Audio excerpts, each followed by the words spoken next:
Hello, Rob Norton here again, and once again I have my brother John. Yep, I'm here. He's here.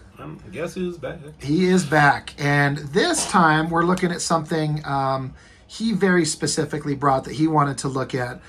We got together and talked about several things that we wanted to look at, and we had ideas that lined up the same on many things, but this is one very unique one.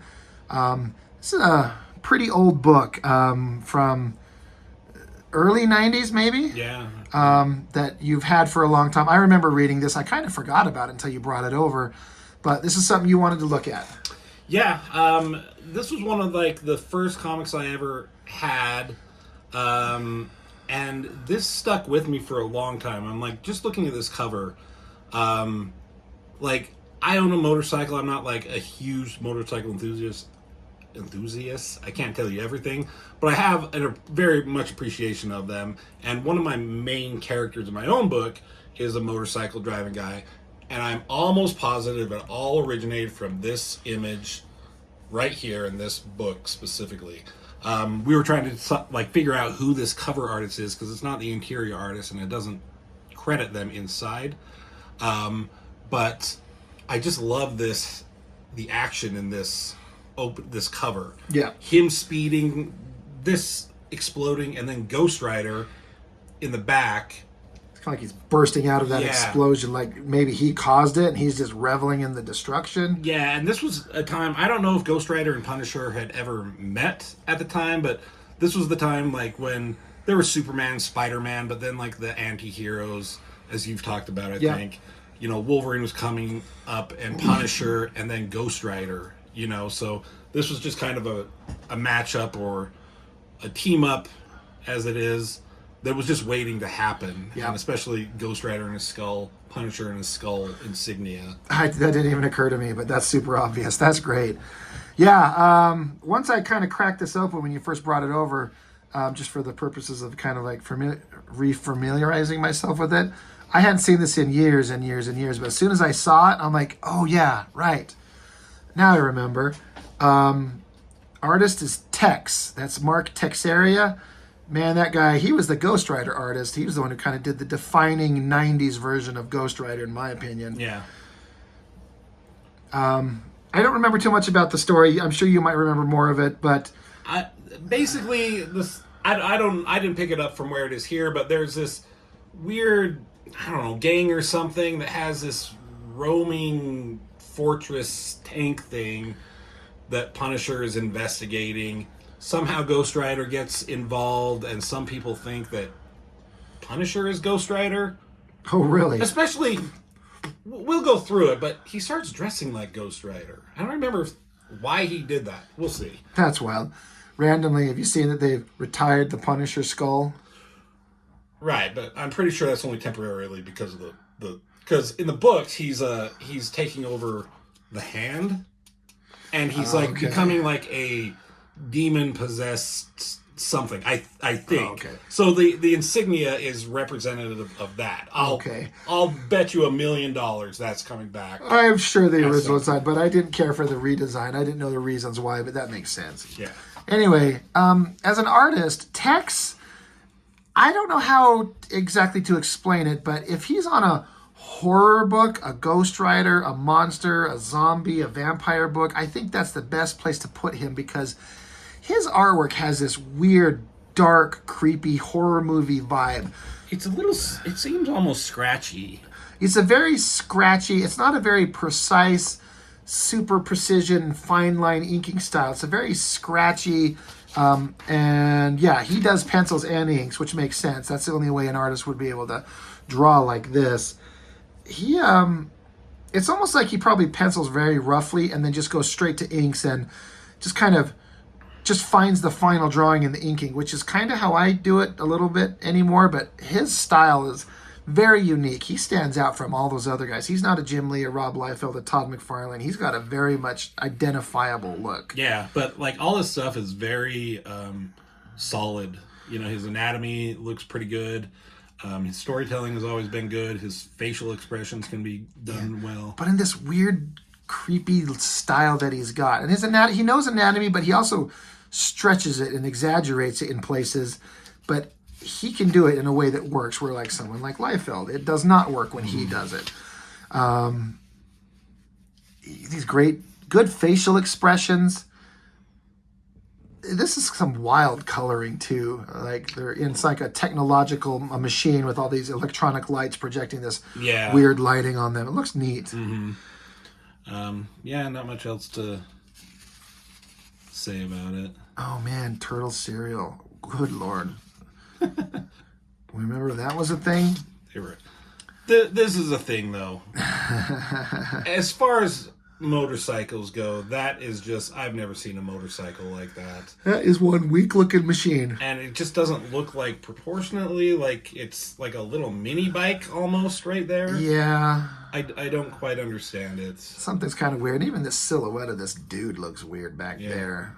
But I kind of like that. I just like that little silhouette of the bike there looks great. A lot of speed and motion. Yeah, he's speeding off here, and like earlier he got injected with he did get injected, but I can't remember. But he's also like something to do with drugs, and this drugs that he had to take because he's kind of undercover, and it's making him go fast, and he's like trying to stop himself from speeding so much. Yeah.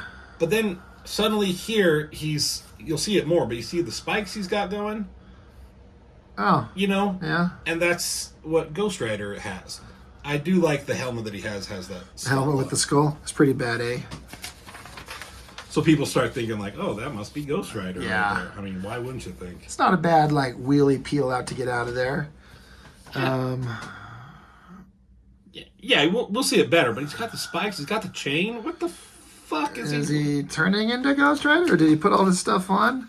It's interesting.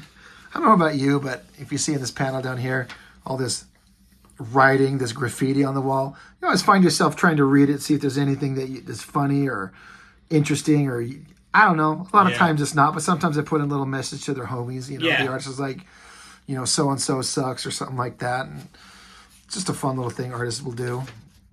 Nice, just background to get what's going on. Yep. Peeling out with the dust trail. Yep. I remember this fight scene. This is kind of stuck in my head. Again, I hadn't seen this for years, but as soon as I saw this, I'm like, oh yeah, I remember specifically this shot. I don't know why, but this angled with them kicking into the guy. Yeah. That one I remember.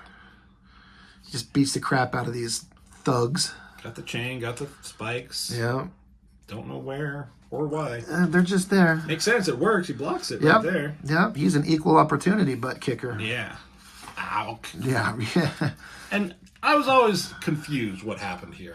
Did he knee him? Did he hit him with a slicing? It looks like he could have chopped him with his hand or kneed him. Maybe he did both. Maybe he's just that cool. Yeah. All really cool. I thought Ghostrider will show up. Oh, wait. Right. He is. I think this is funny because his bike is down at the street and these guys are kind of eyeballing it. Oh, yeah. He's out the window with this cup and he drops it all the way down onto the guy's head. And then he does this little like, with his finger. Kind of funny. That's kind of cool. Suddenly a light behind him. I like this upshot looking of Ghostrider. Yeah, that's cool. A lot of speed flying down the road and then the bright light, just like you're saying. And beware you who seek the Ghostrider, you may find him. I'm like, oh, all right, that's pretty cool. Are they going to fight? No.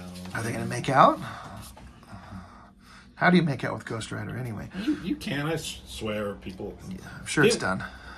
Didn't Skeletor make out in that recent He-Man thing? Oh, you're right. It is possible. One thing that Tex does really well, because he was the main artist on Ghostrider, like the 90s version of Ghostrider. He drew the best Ghostrider you've ever seen, and that's Skull. Like, he even gives it kind of like an expression. A skull wouldn't have any expressions, but you got to do something. And the way that he draws that looks really cool. Yeah, like he looks evil. Like, Ghostrider should be a scary, like, villain. Right. In most times. Yes. You know, but he's a hero of a book.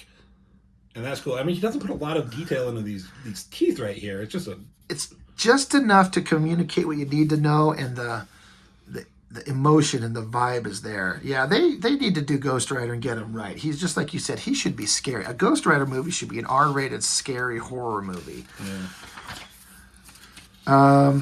Just the story going on with the bad guys in this roving tank on the highway, and Punisher snuck on there, and he's slipping a disc in there to, I guess, to screw up the technology on the thing. Yeah, he got it from when he dropped the cup. It was microchip. Yeah.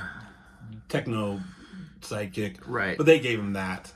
They gave him this helmet, a new helmet, that I always thought was kind of cool. I forget where they say it, but it lights up automatically, like when it hits 100 miles an hour. So that's just kind of a cool. I don't think they have to show it in here. That's an interesting thing to say, and then not to get back and show it. That's still kind of a weak motorcycle, but whatever. Yeah. But boy, does he make up for it with that shot. Look at, I mean, this is a Punisher comic, but man, Ghostrider is the star here. And I like that we're not. You could kind of ruin Ghostrider by spending too much time with him. You don't need to know his inner thoughts. Yeah. He just needs to show up and be a scary. He's the spirit of vengeance. He's a ghost from hell. Yeah. Basically, in a way. And like how he just shows up to exact justice, and what a visual. Like, that is really great. Yeah, I think the bad guys start to think that, that Punisher is Ghostrider. That'd be interesting. From stuff that was happening. I remember this drawing. I mean, these are both great drawings. But that one of Ghostrider, I just really love that. It's almost like it's just like the mechanical body of the bike, and he's just riding on flame. I mean, that's kind of how it is, the flaming wheels, but that's just both of these are great drawings. The explosion, and the coloring, how it's just this red against the colors of the bike, and then the yellow of the flame. Like, how did they do coloring back in the day before digital coloring and computers? I couldn't even begin to tell you. I mean, by hand on paper somehow, but then how does that translate into, like, what do they color with? I know there's Doc Martin dyes is something that they do a lot of coloring. I believe those dyes they use because it's a good pure color, but when you paint over the artwork, it doesn't, it's like opaque. It won't color over the black line. Yeah. So the black line stays, but the color goes down. I think that's something they do. That's old school stuff. What a great double page spread. Ghostrider's always looking awesome. This big shot of him. Lots of neat stuff going on there. Yeah. Basic 90s one issue story. Yep. You probably today this would be like a 6-issue. Yeah, they do this in 6 issues or something like that, but kind of a one and done. It almost looks like a machine with one wheel. Yeah, it's like what's the Judge Dredd motorcycle? A lawmaker or something like that. Yeah. Law master? The law... I don't really know. Lawgiver. Something like that. But it doesn't look like I've never seen a motorcycle like that. Yeah. This is crazy. It makes sense. Ghostrider, he's just riding off into the air. Like, he doesn't have to ride on the ground. He's just, right? Am I seeing that? Is that what he's doing? It must be. Like, I always kind of was confused with that myself. I mean, he's a spiritual, magical, otherworldly guy. He doesn't need to, like, ride on the road and conform to the rules of nature. Mm-hmm. He just rides up. And then I like this skull hanging in the air. This was back. These were like one and done. It's like comics and television were kind of the same thing. Like Star Trek was one and done episodes. Now it's like multi-episode arcs. Yeah, everything's multiple episodes. And this was a thing. Like, this is just a one-issue thing. I don't think. I mean, I guess he could have been captured in the one before this. Right. May of 1991. So this is right when I think the X-Men, X-Force, Spider-Man was getting taken off, and 1 year later, Image Comics gets started, and that whole thing happens. But just a great, simple, one-off, great art, 2 characters that everyone loves. Something I've had since then, and I'm happy that I never I didn't lose it. I was looking in like the Marvel app for this issue, and it wasn't in there. Oh, yeah.